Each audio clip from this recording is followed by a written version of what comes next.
ತುಂಬಿದ ಪ್ರಾಯರಾದ ವ್ಯಕ್ತಿಗಳು ಲೋಕದಲ್ಲಿ ಬದುಕುವುದಕ್ಕೆ ಯಾಕೆ ಹೌದಾ? ತುಂಬಿದ ಸಭೆಯಲ್ಲಿ ಸೀರೆ ಎಳೆಯುವಂತ ಸಂದರ್ಭ ಅಕ್ಷಯಾಂಬರ ಯಾರೋ ಕೊಟ್ರಂತೆ. ಯಾರೋ ಮಗ? ಶ್ರೀಕೃಷ್ಣ ಪರಮಾತ್ಮ. ಈಗ ವಯಸ್ಸಿನಲ್ಲಿ ಕೃಷ್ಣ ಪರಮಾತ್ಮನಿಂದ ಹಿರಿಯವ ನಾನಿದ್ದೇನೆಲ್ಲ ಭೀಷ್ಮಾಚಾರ್ಯ ಇದ್ದಾರೆ. ಅವ್ರು ಕೊಡುವುದಕ್ಕೆ ಹೋದ್ರ? ಯಾಕೆ? ದೈವಾಂಶ ಶಕ್ತಿ ಇರುವುದು ಕೃಷ್ಣ ಪರಮಾತ್ಮನಲ್ಲಿ ಮಾತ್ರ. ಈಗ ಅವರೆಲ್ಲ ದೈವಾಂಶ ಸಂಭೂತರಾದ್ರಿಂದಲೇ ಒಬ್ಬೊಬ್ಬರು ಒಂದೊಂದು ಘನ ಕಾರ್ಯ ಮಾಡಿದ್ದಾರೆ. ಬೇಡ, ನಿನ್ನ ಮಾವ ಗೋಪಾಲ, ನಿಜವಾಗ್ಲೂ ಗೋಪಾಲನ ನೆನಪಿಟ್ಟುಕೊಳ್ಬೇಕು. ನೀವೆಲ್ಲ ಬೇಡ, ನಾನು ಮೊದಲೇ ಅದನ್ನು ಆದರ್ಶವಾಗಿರಿಸಿಕೊಂಡ ಮಾವನಿಗೆ ತಕ್ಕಳಿ ಎಂಬ ಹಾಗೆ ಆಗಬೇಕು ಅಂತ ಆದ್ರೆ ಎಳೆಯ ವಯಸ್ಸಿನಲ್ಲೇ ಕಂಸನನ್ನು ತಂದ. ಹೌದು, ಮಾವನನ್ನು ಅವಕೊಂದಂತ ಉಳಿದೋಡ್ಕೊಳ್ಳಿಕ್ಕೆ ಆಗ್ತದ? ಸಾಧ್ಯ ಇಲ್ಲ. ಹಾಗೆ ಅಲ್ಲಿ ವ್ಯವಸ್ಥೆ ಬೇರೆ, ಇಲ್ಲಿ ವ್ಯವಸ್ಥೆ ಬೇರೆ. ಈಗ ನನ್ನನ್ನು ಕೊಲ್ಲುತ್ತೆ ಅಂತ ಯಾರಾದ್ರೂ ನೀನು ಹೊರ ಪಡೆದಿದ್ಯಾ? ನಾನು ಕೊಲ್ಲುವುದಕ್ಕಾಗಿ ಬಂದವನಲ್ಲ ಗುರುಗಳೇ. ನಾನು ಹೇಳಿದ್ದು ಅವರೆಲ್ಲ ಸಣ್ಣ ವಯಸ್ಸಿನ ದೊಡ್ಡ ಸಾಧನೆ ಮಾಡಿದ್ದಾರೆ. ಅದೇ ಆದರ್ಶವನ್ನು ಇರಿಸಿಕೊಂಡು ಸಣ್ಣ ಸಣ್ಣ ಯುದ್ಧದಲ್ಲಿಯೋ ಅಥವಾ ಸಣ್ಣ ಸಣ್ಣ ರೀತಿ ನೀತಿಗಳಲ್ಲಿಯೋ ನಮ್ಮ ಬದುಕಿಗೆ ಆದರ್ಶವಾಗಿ ಅವರ ಪಾಠವನ್ನ ಮುಂದುವರಿಸಿಕೊಂಡು ಹೋದೆವಂತಾದ್ರೆ ಸಾಧ್ಯವನ್ನ ತೋರಿಸುವುದಕ್ಕೆ ಸಾಧ್ಯ ಎಂಬ ಅರ್ಥ ನನ್ನದು. ಯಾಕೆ? ಅವರೆಲ್ಲ ಕೊಂದಿದ್ದಾರೆ, ನನಗೆ ಕೊಲ್ಲುವ ಅಗತ್ಯ ಇಲ್ಲ. ನಾನು ಕೊಲ್ಲುವುದಿಲ್ಲ. ಯಾಕೆ? ನೀವು ಬ್ರಾಹ್ಮಣರು, ಬ್ರಹ್ಮತೀರ್ಥ ಮಹಾಪಾಪವನ್ನ ಮೈ ಮೇಲೆ ಎಳ್ಕೊಳ್ಳಿಕ್ಕೆ ಯಾವತ್ತೂ ಇಷ್ಟ ಇಲ್ಲ. ಹಾಗಾದ್ರೆ ಯುದ್ಧ ಬೇಡ. ಕೊಲ್ಲಬಾರ್ದು ಅಂತ ಉಂಟು. ಯಾಕೆ ಗೊತ್ತಾ? ಇಷ್ಟುವರೆಗೆ ಕೈ ತಳದು ಯಾಕೆ ಗೊತ್ತಾ? ಯಾಕೆ? ನನ್ನ ಪ್ರಾಯದ ನೆನಪಾಗ್ತಾ ಉಂಟು. ಯಾರದ್ದು? ನನ್ನ ಪ್ರಾಯಕ್ಕಾದ್ರೂ ನಾನು ಹೀಗೆ ಇತ್ತು. ಅಲ್ಲ, ಹೌದೌದು, ನಾ ಹೇಳಿದ್ರೆ ಕುಂಕು ಹಾಕ್ಬೇಕು. ನೀವ್ ಹೇಳಿದ್ರು ಕುಂಕು ಹಾಕ್ಬೇಕು. ಹೌದು ಅಂದ್ರೆ ಅಲ್ಲ ಅಂತ ಹೇಳಲ್ಲ, ಕುಂಕು ಮಾತಾಡ್ಬೇಡ. ಅಲ್ಲೇ ಅಲ್ಲ, ಈ ಕೊಂಕು ಯಾಕೆ ಅಂತ ಹೇಳಿ ಈ ಕಡೆಯಿಂದ ಬಂದದ್ದು ಸಣ್ಣ ಕೊಂಕಿನ ಮಾತು ಈಗಲೇ ನಾನು ಕರಗತ ಮಾಡ್ಲಿಕ್ಕೆ ಶುರು ಮಾಡಿದ್ದೆ ನಿಮ್ಮಿಂದ. ಮತ್ತೆ ಕೌರವರಲ್ಲಿ ಒಂದು ಮಾತಾಡಿದ ಹೂ ಹಾಕಿ ಕಳ್ಸಿಕ್ಕೆ ಯಾಕೆ ಯಾಕೆ ಸುಮ್ಮನಾಗಿದ್ದೇನೆ. ಈಗ ನನಗೆ ನೇರ ಲಕ್ಷ್ಯ ಯಾರು ಕೇಳಿ, ಅವ ಅಲ್ಲ, ಸೇನಾ ನಾಯಕತ್ವ ವಹಿಸಿಕೊಳ್ಳೋದು ಯಾರು? ನಾವೇ ಅಲ್ವಾ? ನನಗೆ ನೇರ ಲಕ್ಷ್ಯ ನೀವೇ. ನಿಮ್ಮ ಮೈಯಲ್ಲಿ ಒಮ್ಮೆ ಗಾಯವನ್ನು ಮಾಡಿದ್ರೆ ಮಗು ಪಾಲಿಗೆ ಗೆಲುವು. ಚಕ್ರಯುಗ ಸವ್ಯವಾಗಿ ತಿರುಗುತ್ತಾ ಇದೆ. ಎದುರಿರುವವರು ಮಹಾರಥಿಗಳು. ಕೆಂಪು ಹಾರವನ್ನು ಧರಿಸಿ, ಕೆಂಪು ಆಭರಣವನ್ನು ಧರಿಸಿ, ಕೆಂಪು ಆಯುಧವನ್ನು ಹಿಡಿದು ಯುದ್ಧ ಮಾಡುತ್ತಿದ್ದವರು ಸೈನ್ಯವನ್ನು ತಲೆಗುರಿಸಿ ಅವರನ್ನು ಉರುಳಿಸಿ ಬಂದ ಎಂಬಲ್ಲಿಗೆ ಗೆಲುವು ನಿನ್ನ ಪಾಲಿಗಾಯ್ತು. ಬೇಡ, ನೀವು ಹೇಳಿದ್ದದ್ದು ಪಾಂಡವರ ಪಕ್ಷದಲ್ಲಿ ಸತ್ವ ಬಲವುಳ್ಳವರು ಇದ್ರೆ ಚಕ್ರವ್ಯೂಹ ಭೇದನ ಕಾಲ ಮಾಡ್ಲಿ ಅಂತ ಹೇಳ್ತೀರಾ? ಬಂದೀಯ ನೀನು? ನಾನು ಮಾಡಿದ್ದೆ. ಬಂದಿದ್ದೀಯ? ನಾನು ಮಾಡಿದ್ದೆ. ಹೋಗುವುದು ನಿನ್ನಿಷ್ಟ ಅಲ್ಲ, ನೋಡು. ಹಾಗಾದ್ರೆ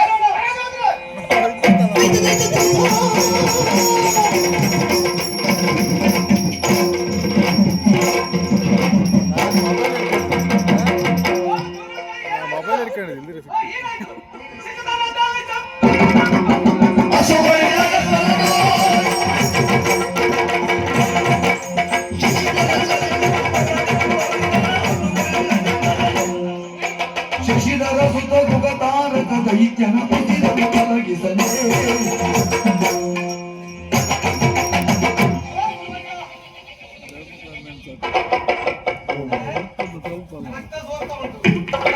ಶಿಶು ಬಿಟ್ಟ ಬಾಣದ ಉರಿ, ಕರದ ಗುರಿ ಹಾಗುಂಟು ಗುರುಗಳೇ.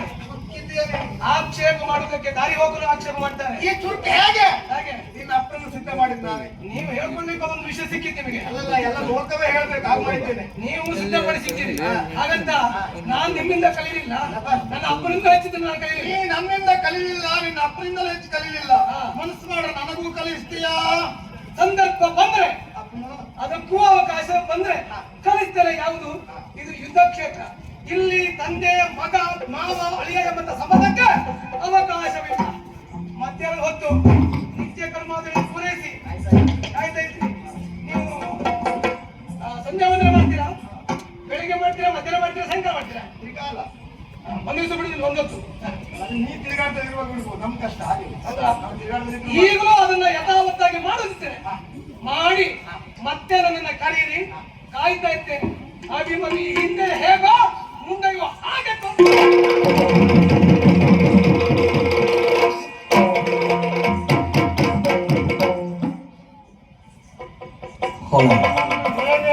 ಹೇಗೆ ಈಗ ಹಾಗೆ ಹೀಗಿದ್ರೆ ಅಭಿಮನ್ಯು ಅಂತ ಹೇಳುದು ಸಂತೋಷ ಆಯ್ತು. ಆದ್ರೆ ಅವ ಆಲೋಚನೆ ಮಾಡಿ ಅಂತೇಳಿ ಸಾಯಿತಾರೆ. ಹೇಳಿದಾಕೆ ಗೊತ್ತಾ? ನನ್ನ ಕೈ ಬೆಳಗ್ಗೆ ಒಂದು ಅವಸ್ಥೆ ಮಾಡಿ ಹಿಂದಿನ ವ್ಯವಸ್ಥೆ ಬಗ್ಗೆ ಮಾತಾಡುವುದು. ಹಿರಣ್ಯ ಧನುವಿನ ಮಗ ಏಕಲವ್ಯನ ಕುರಿತಾಗಿ ಸ್ವಾರ್ಥಕ್ಕಾಗಿ ನಾನು ಅವನ ಹೆಬ್ಬೆರಳನ್ನು ತೆಗೆದುಕೊಂಡಿದ್ದಲ್ಲ ಸ್ವಾಮಿ. ಅವ ಯಾವುದೇ ಗುರುಗಳ ನಿರ್ದೇಶನ ಇಲ್ಲದೆ ಕಲಿತ ಗೆಲುವಿನ ಕಲಿತ ಬಳಿಕ ಅದು ದುರುಪಯೋಗ ಆಯಿತು ಅಂತಾದ್ರೆ ಹಸ್ತಿನಿಯ ಆಸ್ಥಾನ ಚಾವಡಿಗೆ ಆತ ಬಂದರೆ ನಾಳೆ ಆಗುವ ದುರಂತದ ಕುರಿತಾಗಿ ಆಲೋಚನೆ ಮಾಡಿದೆ. ಅದಲ್ಲ ಅವನನ್ನು ಹಾಗೆ ಬೆಳೆಗೆ ಬಿಟ್ಟರೆ ಎಲ್ಲಿಯಾದರೂ ಹಸ್ತಿನಿಯವರಿಗೆ ಗೊತ್ತಾದರೆ ಅವನನ್ನು ಕೊಂದು ಮುಗಿಸುತ್ತಾರೆ ಎನ್ನುವ ಕಾರಣಕ್ಕಷ್ಟು ವ್ಯವಸ್ಥೆ ಮಾಡಿದೆ. ಆದರೂ ಅವ ಬಿಡ್ಲಿಲ್ಲ. ಹೆಬ್ಬೆರಳು ಕತ್ತರಿಸಿದ ಬಳಿಕನು ಕುರುಕ್ಷೇತ್ರ ಯುದ್ಧದಲ್ಲಿ ಭಾಗಿಯಾದ ನಿನ್ನೆ ದಿವಸ ಆತ ಸತ್ತ. ಅಪ್ಪ ನಮ್ಮವರೆಲ್ಲ ನಮಗ ಅವಕಾಶ ಇಲ್ಲ ಅಂತ ಹೇಳಿದ್ದಾರೆ. ಎಲ್ಲ ದೊಡ್ಡ ದೊಡ್ಡದೆಲ್ಲ ಕಟ್ಕೊಂಡಿದ್ದಾರೆ. ಅಲ್ಲ ಬರಲಿ ನಾವು ಬೀಳಿ ನೋಡುವ.